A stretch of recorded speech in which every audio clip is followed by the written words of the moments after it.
not over, right? So what it is now is working with my type 1 diabetes, figuring out stuff. I just had my first scan in Houston 2 weeks ago for follow up. Now they have a baseline. They are definitely watching some things. Leiomyosarcoma, unfortunately, is a recurrent cancer. Recurrent, yeah. I don't believe it will recur in me. Right. But I don't know because I just have today. So, I just stay healthy and do the best I can. But when I walk into those places, this disease is not uncommon anymore. I'm sure every person here listening to this show either has been touched closely by cancer or knows someone that has cancer. Sure. It is more like the common cold than we really know. Yeah. It is an epidemic in our country that has taken over. Yeah. I believe very strongly that the reason that I'm here is because I did a mixture of, homeopathic, emotional development, and modern medicine, and I believe that that's the only reason I'm sitting here, and some other things like a lot of prayer too. Yeah, but I would say that definitely was there. But it's an epidemic. So my hope is just, one person can hear my story and say, okay, she got through it. I can do it. I walked into my doctor's appointment today and there was no parking spaces. There was no seats in the waiting room. Wow. In what I called the chemo spa, because I used to go to the spa every day when I got my infusions for chemo. I went into the spa to say hi to the nurses, and there was maybe 6 chairs open in a room full of over 50 chairs. People all getting chemotherapy. All getting chemotherapy. Different types of chemotherapy. Yeah, but all being treated for being treated. Something. And it just, I don't know if it will ever stop rocking my world, how many people fight it. Yeah. And you know what? I was just one of the lucky ones. I was one of the lucky ones. I was told there was nothing. Yeah, and I guess I want to make sure we highlight that. You basically did not give up. You were told at least a couple of times there's nothing that can be done. Mm-hmm. Absolutely nothing can be done. That's correct. But you kept pushing. And I kept pushing. You kept pushing. Yeah. You took ownership of it. Yeah. And that's what I want people to take from this story is how you didn't just stop with the first no. Yeah, and I think that, when we're sick, when we are feeling crappy, when we can't function, we can't drive a car, we can't walk to the bathroom on our own, we can't feed ourselves, our hair is falling out, all these things your nails are black, It's hard to push. It's hard to listen to someone tell you, you know what, Mara, we're really sorry, it didn't work, and there's nothing else we can do. So what that means for you is you will continue to survive by taking chemotherapy. And I said, thank you very much. But no, thank you. That's not my story. Yeah. It will not be my story. I will write my own story. And I could have been wrong, right? Yeah. But I chose to not give in. You took a chance. You had to see. You had to see. Right. And I encourage those that are battling or figuring out this journey right in the beginning, And if you hear something you're not comfortable with, or if something's not sitting right with you, question it. Yeah. We as regular quote unquote people look at the medical field as professionals as they are. Yeah. But we have to remember, they're practicing medicine. Right. It's a practice. It's a practice. They're practicing every day. They're not perfect, and they make mistakes, and they're human. Yeah. And I don't blame anybody. I admit that it was very difficult, and I had a lot of anger around the no's that I heard. I mean, I had a surgeon tell me point blank when I asked him, can you live without a pancreas?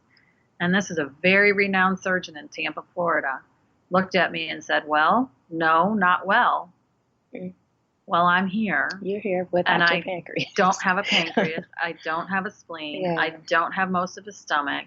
And I'm living a pretty good life. Yeah. Do I have to give myself injections 6 times a day? Yeah, I do. Yeah. Do I live with a machine on my stomach to wake me up all night long because my sugars are low? Yep, I do.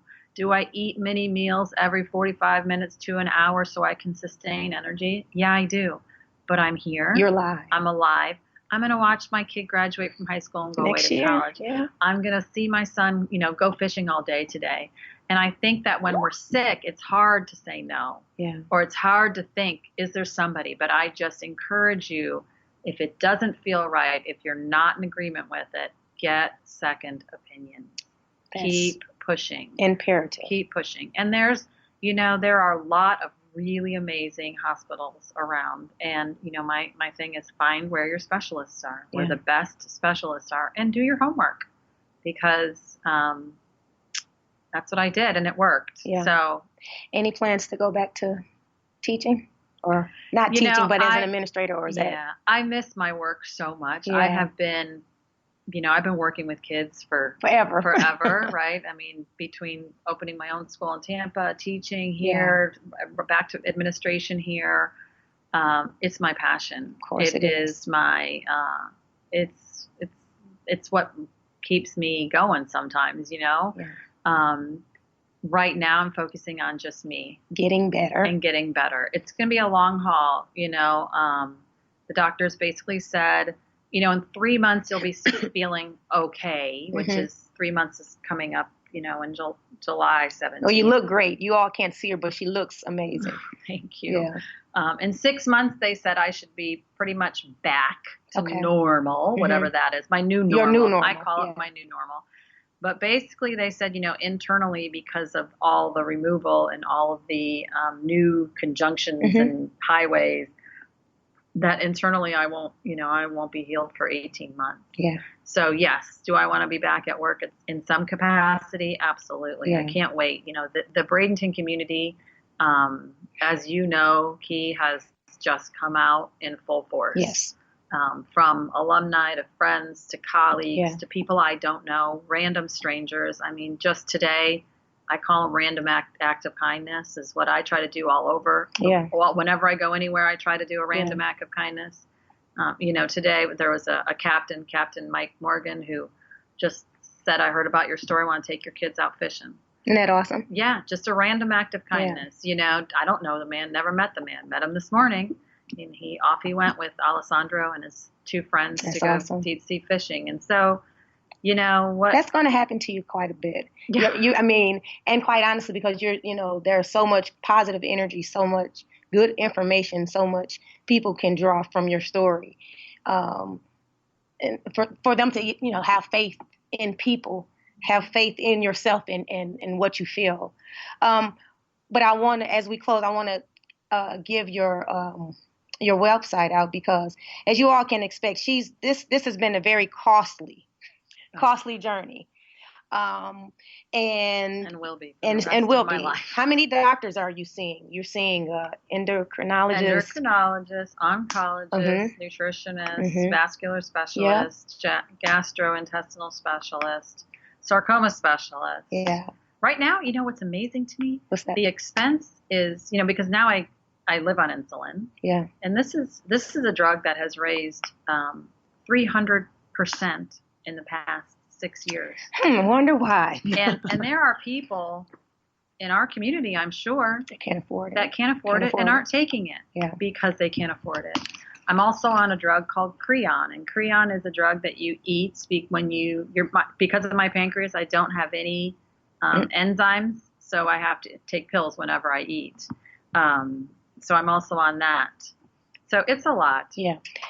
Well, I would like for people to know how to, they want more information on your story. Please. But what I was alluding to is that, so just imagine all these different medicines that she has to pretty much take for the rest of her life. Yeah, and all these doctor's visits. And then your follow-up is in Houston, right? Oh, yeah. And so then there's that added expense of going for checkups where she has to fly to Houston. So from the start, when this whole thing, when she was first diagnosed, a parent, or was it a grandparent? A grandparent or whatever student started a website for her. Mm-hmm. A lot of it to raise awareness, but also to kind of help in a monetary fashion. Mm-hmm.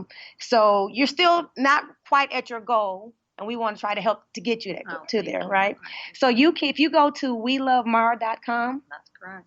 You'll see all the information, pictures of her team, her family, and you'll also find ways that you can help contribute. And it's not just in a money fashion, but there are a lot of things that this family can still use help with. So, again, I thank you for sharing your story. I'm so glad that you are here. I am so glad I'm here. We were hopeful.